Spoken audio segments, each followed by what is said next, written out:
কিরে হাল্ক, সাপটা গলায় ঝুলিয়েছিস কেন রে? আমাদের হাল্ক কি করছে এটা? আমি এটাকে আমার গলায় ঝুলিয়ে আমাদের পরে ভালো খাবে। আচ্ছা, হাল্ক গলায় পেছনে হাল্ক যদি কামড়ায়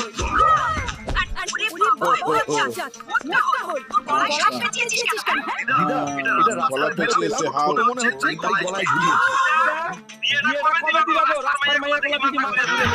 আচ্ছা হাল্ক, ও হাল্ক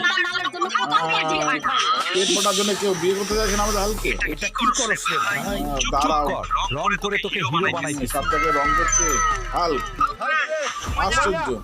বাড়িতে বিশাল অ্যানাকোন্ডা সাপ আছে। সোমাইয়া বাড়িতে অ্যানাকোন্ডা সাপ? ধর্মু, কালকে বিয়ে করব। আজকে সময়ের বিয়ে করার বড় চাল। সময়ের বিয়ে করার শেষ। সোমাইয়ারে বিয়ে করবে হাল্ক? কেউ কিছু করো, কিছু করো। আচ্ছা, এই তো এটা কালারিং করবি নাকি